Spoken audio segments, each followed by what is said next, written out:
Hello there, and welcome to episode 3 of Passive Aggressive Film Reviews. I'm Richard Shittlebob. And I'm Nathaniel Barrett. How's your week been, Nathaniel? Been an interesting week as ever, Richard. Oh, yeah? Interesting week, oh, absolutely. What have you been doing? I found myself at a film festival.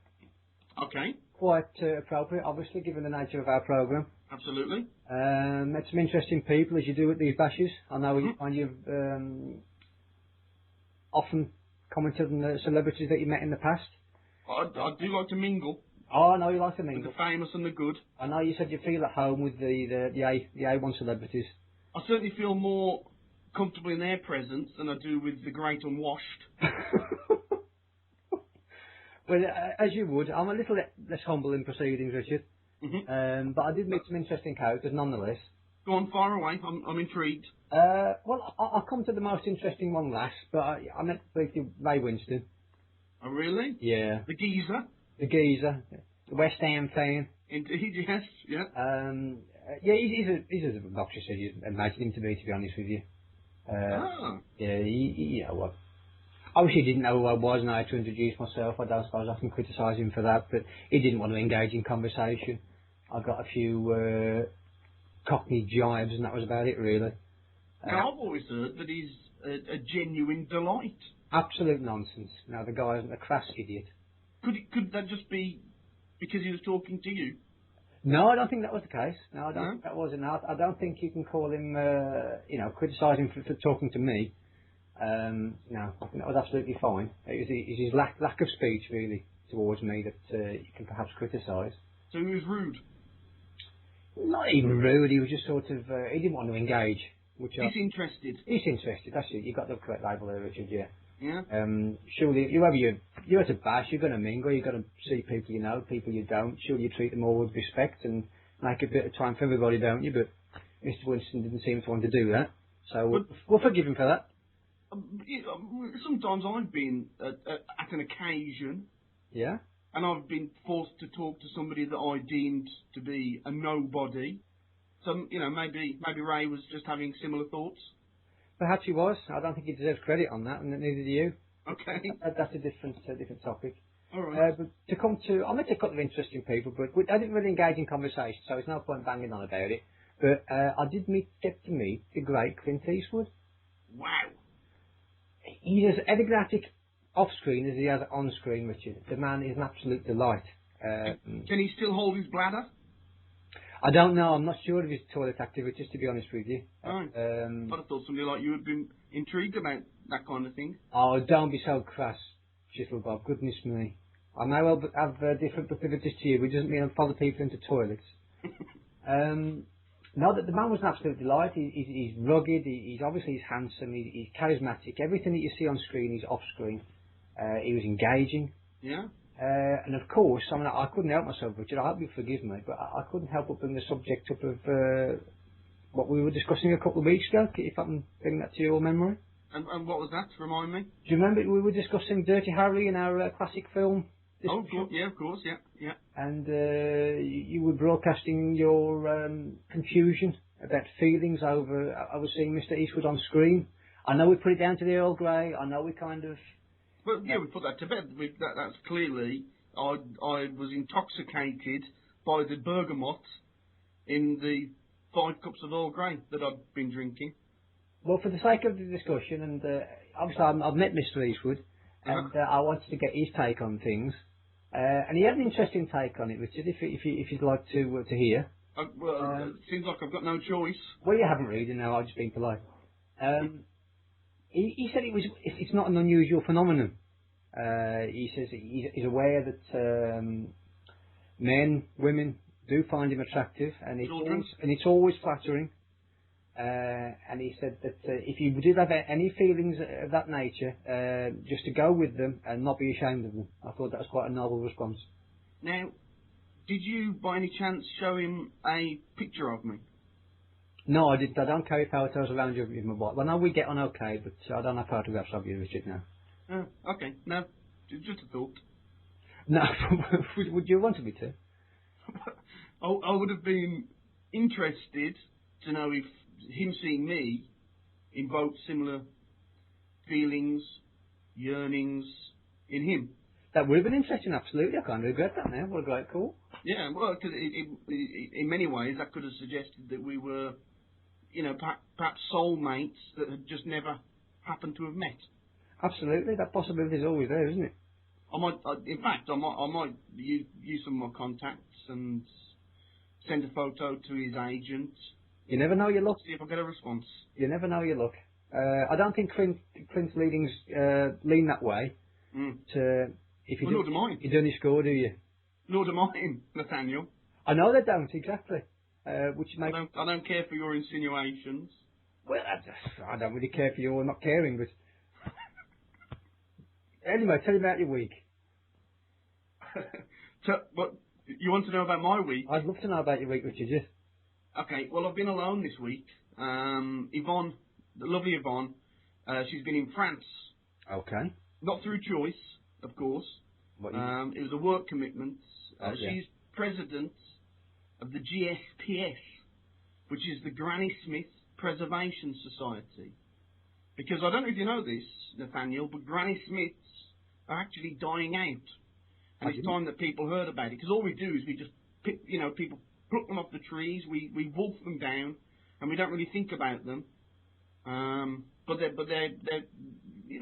close to becoming an endangered species. Okay.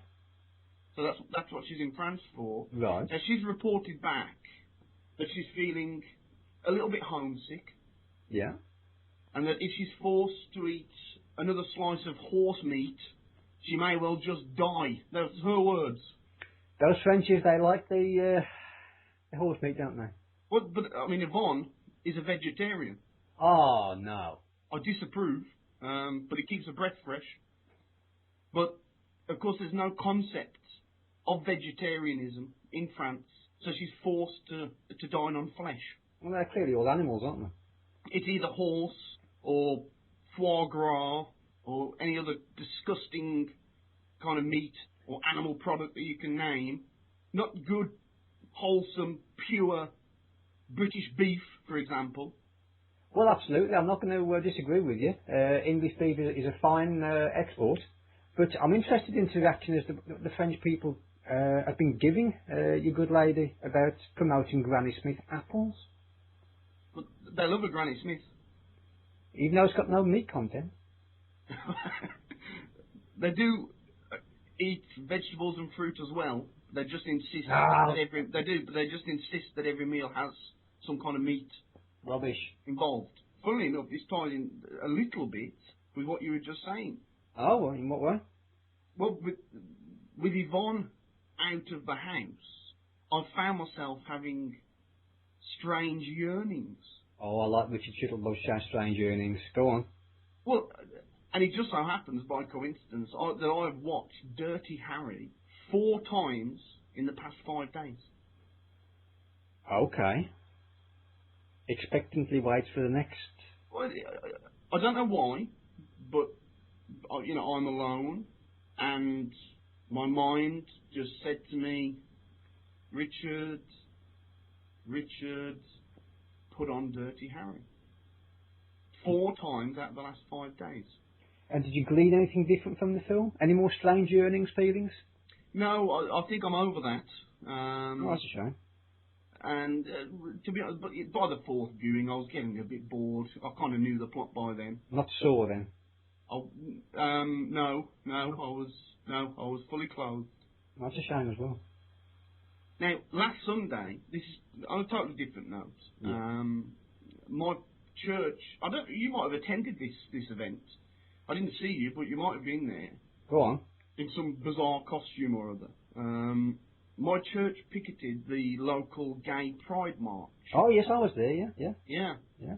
Now, I got into a bit of an altercation really with a young gay gentleman. Never. Because I held up a banner saying Christ is in all of us. Right. And for some reason, he took that out of context and made a coarse joke out of it. Well, it depends. I wasn't there, so it's hard to make judgment on the situation, Richard. But even listening to you, I would say that that seems like a bit of an overreaction on the part of the young gay gentleman. You were there in all innocence, making your Christly invitations abound. Probably not the right scenario to do it in. It's a gay pride festival, but nonetheless you were there, causing nobody any harm. It's my right. What isn't right?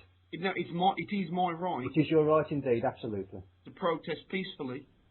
One may suggest that if you do want to say take banners like Christ is in all of us, that gay pride's probably not the best arena to do it in. But I have to be humble about it and say you're perfectly within your rights, and no problem with it at all, Richard. So would you say to make a coarse joke, was he offensive or was he just literally joking? Well, he took the phrase, Christ is in all of us, and suggested that our Lord was, shall we just say, standing behind me during an intimate moment. Well, I have to concede, Richard, that there have been kind of rumblings and there are several discussions on the internet that I've come across about the possibility of Jesus Christ having homosexual tendencies, which obviously I've got no problem with, but no doubt you'd have huge problems with. I was very offended. I'm sure you were. And? Well, I mean, nothing came of it. I just told him to clear off. Fair enough. And did he? He did. Oh. It was a bit of an anticlimax. Now, I've received a communique from Ofcom, which I think it's important that we air. I'm not going to read it verbatim, but the general gist of it was that it stated that if we persist in making offensive, racist, and oftentimes illegal remarks, we will be shut down. So control yourself, Nathaniel, today, please. Well, I'm not about to control myself, Richard.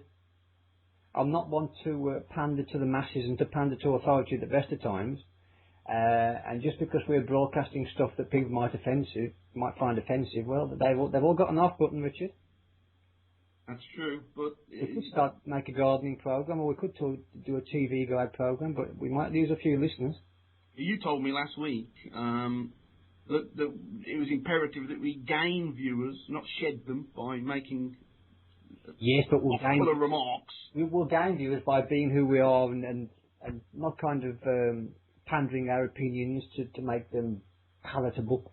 People want to hear what we've got to say, Richard, and we should be allowed to say it. So we'll uphold Ofcom's complaint and maybe treat it with the contempt it deserves.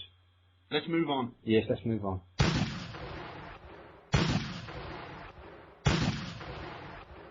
Hello folks, this is the bit where we talk about movie news and Hollywood developments. Sony Pictures Animation, who last released the very well received Cloudy with a Chance of Meatballs, are developing a CGI-only adaptation of Popeye, with Jim Carrey set to voice the spinach-munching Sailor Man. Doubtless Carrey will soon be claiming that spinach is an appropriate alternative to the MMR vaccination. The silly bastard. French actor Gerard Depardieu was removed from a flight bound for Dublin last week. The 62-year-old star of Cyrano de Bergerac and Green Card was on a flight from Paris when he urinated in